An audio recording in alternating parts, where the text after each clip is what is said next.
Adolf Hitler ने सत्ता संभाली थी 1933 में, पावर इसके पास आ जाती है।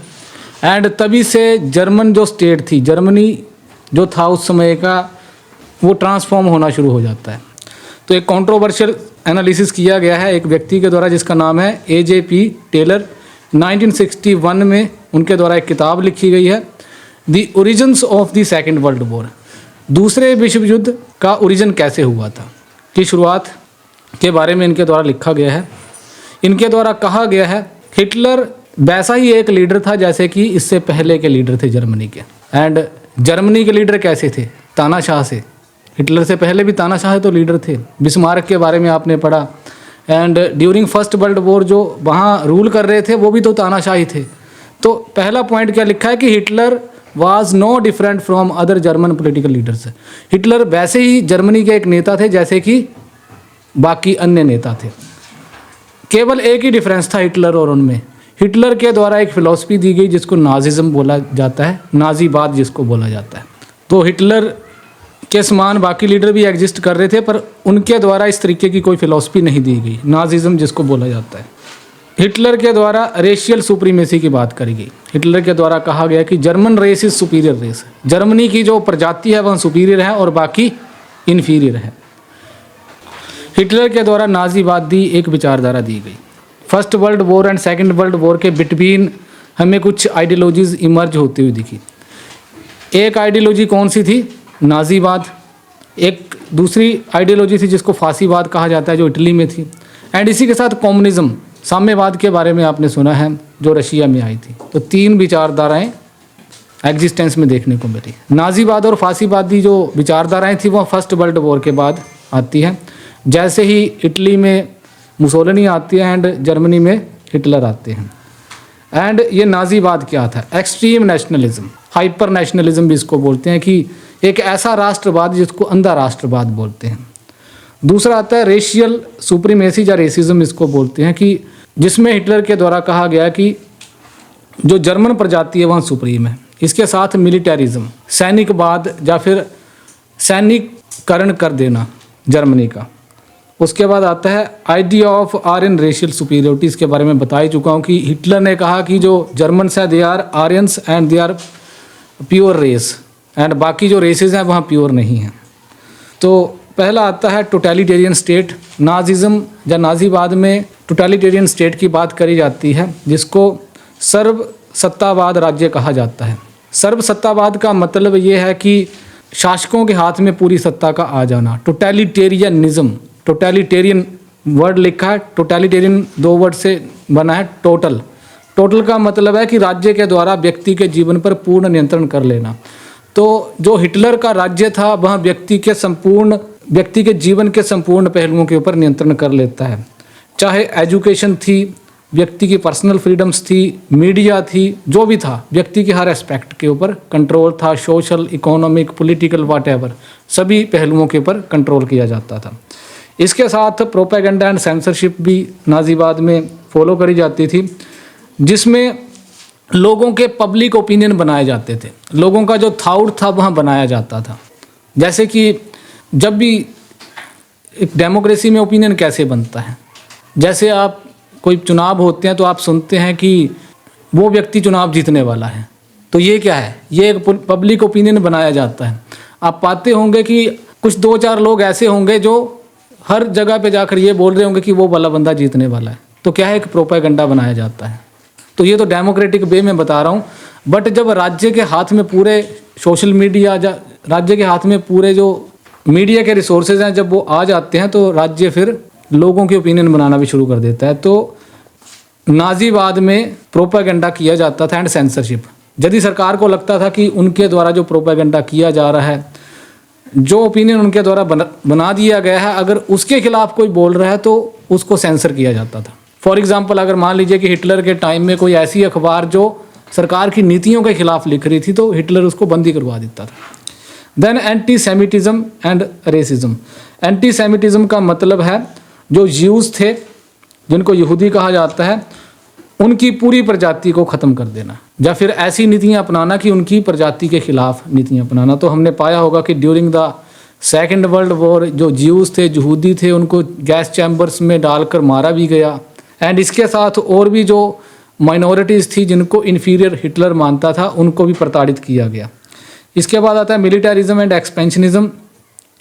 हिटलर के द्वारा कहा गया कि हम जर्मनी को एक बहुत बड़ा एम्पायर बनाएंगे एंड उसके लिए हम एग्रेसर बनेंगे एंड अपनी मिलिट्री को बड़ा बनाएंगे एंड दूसरे देशों के ऊपर कब्जा करेंगे। इकोनॉमिक कंट्रोल, नाजीवाद में अर्थव्यवस्था के ऊपर राज्य का पूरा नियंत्रण होता है ताकि अनएम्प्लॉयमेंट को ख़त्म किया जा सके एंड युद्ध लड़ा जा सके। तो अर्थव्यवस्था के ऊपर भी राज्य का ही नियंत्रण होता है।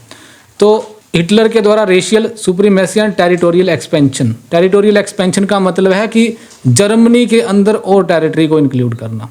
तो हिटलर के द्वारा अपनी महत्वाकांक्षा के ऊपर काम करना शुरू कर दिया जाता है। एंड जो ब्रिटेन और जो फ्रांस थे, उनको लगा कि ऐसा करते हैं कि जो हिटलर है इसकी महत्वाकांक्षाएं शांत हो जाए, इसके लिए हम इसके साथ कुछ एग्रीमेंट करते हैं। तो एक समझदार व्यक्ति यही करता है। जब कोई व्यक्ति सामने से एग्रेसर है तो वो सोचता है कि पहले कंप्रोमाइज़ हो जाए, बातचीत से ही सारा मामला निपट जाए तो फिर दिक्कत कहीं नहीं आएगी। यूनाइटेड किंगडम एंड फ्रांस, क्योंकि ये पहले भी मित्र राष्ट्र रह चुके थे एंड सेकेंड वर्ल्ड वॉर में भी मित्र राष्ट्र थे। जैसे ही हिटलर सत्ता संभालता है 1933 में, उसके बाद अपनी महत्वाकांक्षा के ऊपर वो काम करना शुरू कर देता है एंड आसपास की ज़मीनों को हड़पने का प्रयास करना शुरू कर देता है। तो फ्रांस और जो यूनाइटेड किंगडम था, इनको लगा कि हिटलर को शांत करवाते हैं, तो उसके लिए इनके द्वारा एक एग्रीमेंट किया गया 1938 में। 1938 में एक एग्रीमेंट होता है। मनीच एग्रीमेंट बोलेंगे या मनीक एग्रीमेंट बोलेंगे, चलो जो भी बोलेंगे, 1938 में होता है। तो हिटलर के साथ ये नेगोशिएट इस एग्रीमेंट के तहत करना चाहते हैं 1938 में, क्योंकि इनको लगा कि ऐसा करते हैं कि हिटलर के साथ बातचीत ही करते हैं। तो 1938 में मुनिच एग्रीमेंट होता है। Bavaria, capital city of Bavaria है ये, जो सदर्न जर्मनी में लोकेट करता है। यहाँ पर एग्रीमेंट होता है जर्मनी, फ्रांस और ब्रिटेन का। अब यहाँ पर एक कंट्री है चेकोस्लोवाकिया। तो अब आज के टाइम में तो दो हिस्सों में ये डिवाइडेड है। एक कंट्री है चेकोस्लोवाकिया, तो जर्मनी के पास में ही है। तो जर्मनी क्या करता है, कुछ ज़मीन के कुछ टुकड़े के ऊपर अपना हक जमाना शुरू कर देता है। अब ये जो एग्रीमेंट होता है 1938 में, इंग्लैंड और फ्रांस इस बात पे राजी हो जाते हैं कि ये जो क्लेम जर्मनी के द्वारा किया गया है ये इनका अपना है। क्यों एक्सेप्ट किया उनके द्वारा? उनको लगा कि यदि वो जर्मनी के इस क्लेम को एक्सेप्ट कर लेंगे तो जर्मनी को अपीज किया जा सकता है एंड हिटलर आगे की महत्वाकांक्षा को रोक सकता है। बट हिटलर की महत्वाकांक्षा यहाँ भी नहीं रुकती है। फिर कुछ उसके बाद जर्मनी पूरे के पूरे चेकोस्लोवाकिया के ऊपर अपना क्लेम करना शुरू कर देता है एंड उसी के साथ पोलैंड के ऊपर भी अटैक करने के लिए हिटलर रेडी हो जाता है। जैसे लिखा है कि हिटलर के द्वारा सडर्न लैंड इन चेकोस्लोवाकिया के सडर्न लैंड के ऊपर अपना क्लेम किया जाता है। क्लेम का मतलब है अपना दावा करना।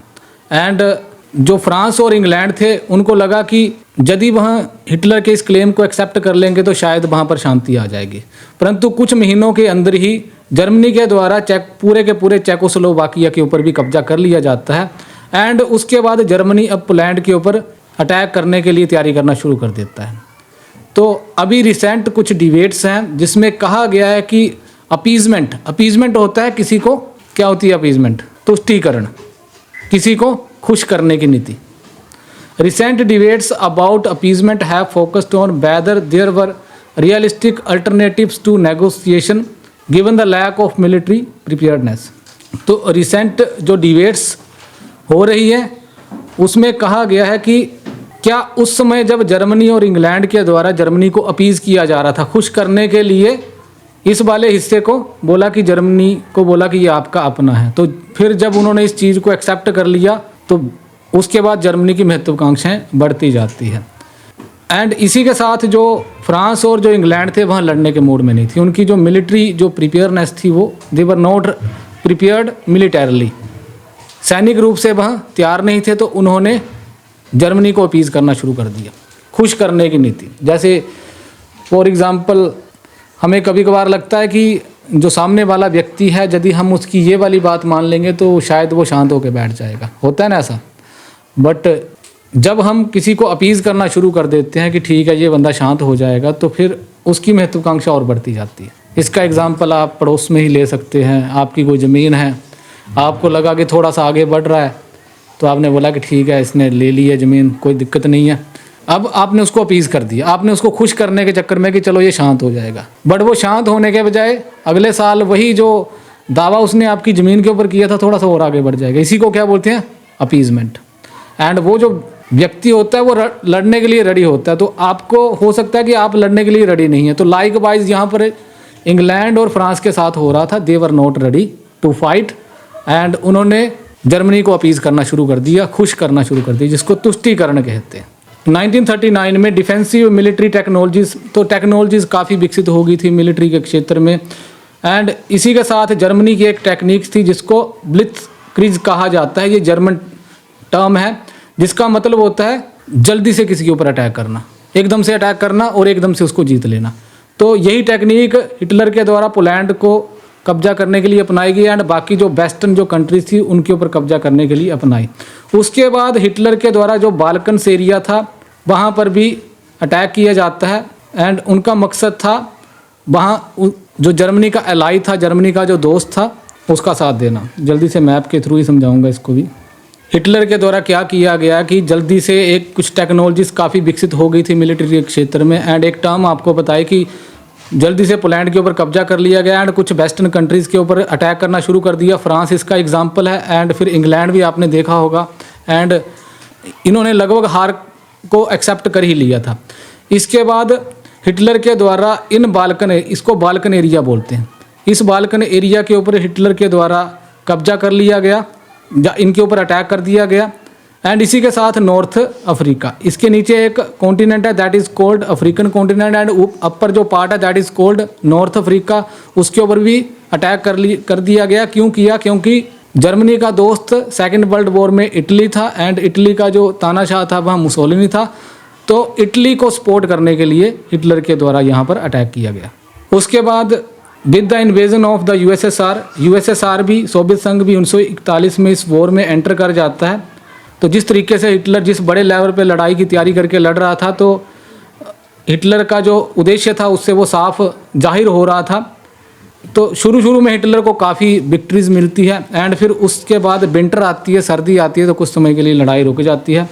एंड उसी के साथ जो सोवियत पीपल थी और सोवियत आर्मी थी वहाँ मोबिलाइज हो जाती है। उसका कारण ये था कि हिटलर के द्वारा जो सोवियत जो प्रिजनर ऑफ वॉर थे, जो लड़ाई लड़ने वाले जो सैनिक होते हैं, जब उनको पकड़ लिया जाता है उनको प्रिजनर ऑफ वॉर कहा जाता है, उनको प्रताड़ित किया जा रहा था।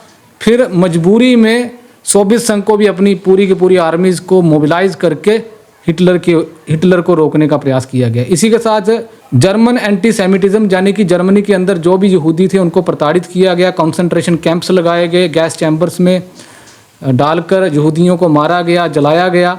एंड उसी के बाद ये क्वेश्चन उठना शुरू हो जाता है कि अब जो यहूदी हैं उनको अलग से एक देश मिलना चाहिए।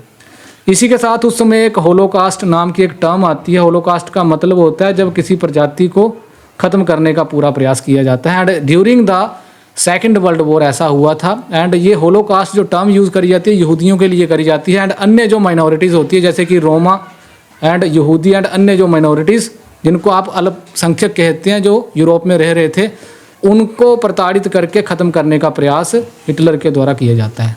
So this was all about today's lecture. It is done.